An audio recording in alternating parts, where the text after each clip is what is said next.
Привет, мои дорогие! Спасибо, что смотрите это видео. Меня зовут Оксана, и сегодня вы узнаете, как в домашних условиях с помощью детской присыпки и отвара ромашки приготовить очень эффективную омолаживающую маску. Сегодняшняя маска очень быстро восстанавливает уставшую кожу, убирает дряблость, убирает сухость. Маска хорошо увлажняет кожу, хорошо подлечивает и успокаивает воспаленную кожу.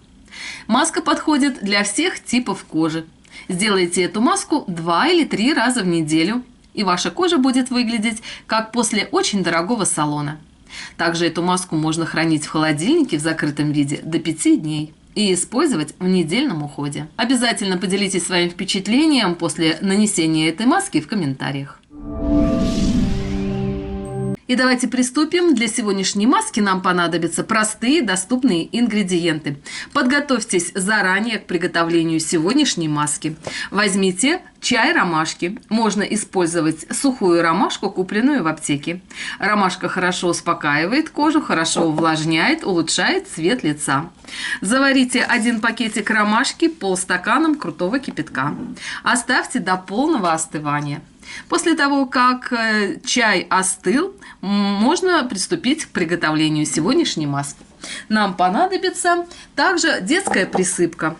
Детская присыпка хорошо сорбирует кожу, улучшает цвет лица, хорошо смягчает и разглаживает даже самые глубокие морщины. В момент нанесения дает очень приятный аромат. Добавлять присыпку нужно в свободном варианте, примерно 1 чайную ложку. Вот такого количества вполне достаточно для приготовления сегодняшней маски.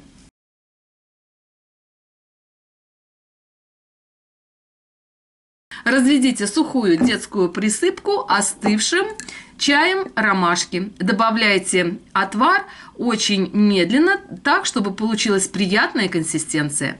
В момент приготовления домашних масок не торопитесь и тщательно смешивайте все компоненты. Если состав получится слегка густоватым, можно добавить еще небольшое количество заваренной ромашки. Смешайте тщательно компоненты до получения однородной приятной консистенции. Так, чтобы получилась сметанообразная консистенция сегодняшней маски. Так, чтобы была она удобна в процессе нанесения. Я вижу, что моя маска получается слегка густоватая, поэтому я добавлю еще небольшое количество отвара ромашки. Главное не переборщить с жидким компонентом. Сейчас я вижу, что маска получается приятная, хорошо смешиваются эти 2 компонента.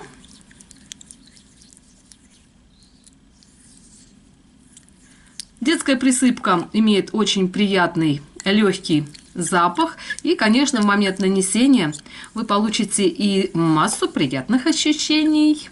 Следующий компонент для сегодняшней маски нам понадобится витамин Е. Витамин Е – это витамин молодости и красоты. Использование в домашних масках витамина Е делает кожу очень мягкой, убирает морщины. Можно использовать витамин Е в капсулах. Если вы используете капсульный витамин Е, то добавьте в сегодняшнюю маску 1 капсулу. В 1 капсуле примерно 5 капель. Я использую для приема вовнутрь капсульный состав витамина Е. Для приготовления домашних масок более удобен способ добавления по капле. Я добавляю 5 капель витамина Е.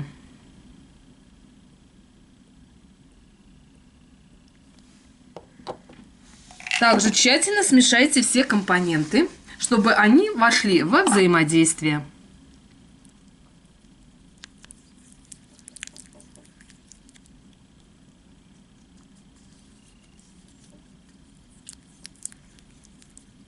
Следующий ингредиент для сегодняшней маски нам понадобится глицерин.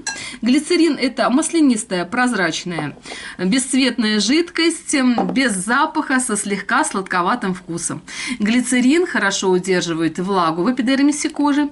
Единственное условие – не наносите глицерин в чистом виде. В момент добавления глицерина в домашние маски ваша кожа будет очень увлажненный и предотвратит обезвоженности. Нужно взять 5 капель глицерина.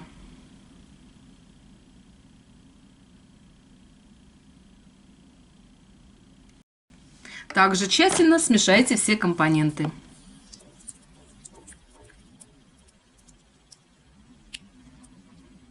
Маска имеет очень приятную консистенцию. Наносить эту маску нужно в 3 слоя.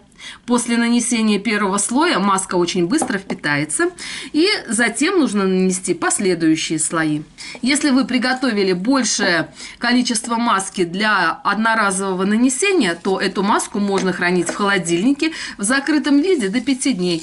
Очень удобно использовать для хранения домашних масок вот такие контейнеры для соусов. Также эту маску можно нанести на кожу лица, на кожу шеи, на кожу зоны декольте. Аккуратными вбивающими движениями нанесите эту маску и на кожу вокруг глаз. Наносите все домашние маски на подготовленную кожу. Перед маской сделайте легкий скраб либо кислотный пилинг.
Рецепты домашних скрабов и пилингов вы также можете найти на моем канале. Держать маску нужно не более 20 минут. Затем размягчите маску влажным теплым махровым полотенцем. Смойте маску водой комнатной температуры и нанесите питательный или увлажняющий крем. Обязательно поделитесь этим видео со своими друзьями, мамами, подругами, для того, чтобы как можно больше женщин знали о простых способах омоложения кожи лица в домашних условиях. Всех люблю, целую, обнимаю, всем мира, добра и красоты. А с вами была Оксана, увидимся завтра с новым рецептом. Всем всего хорошего, пока-пока.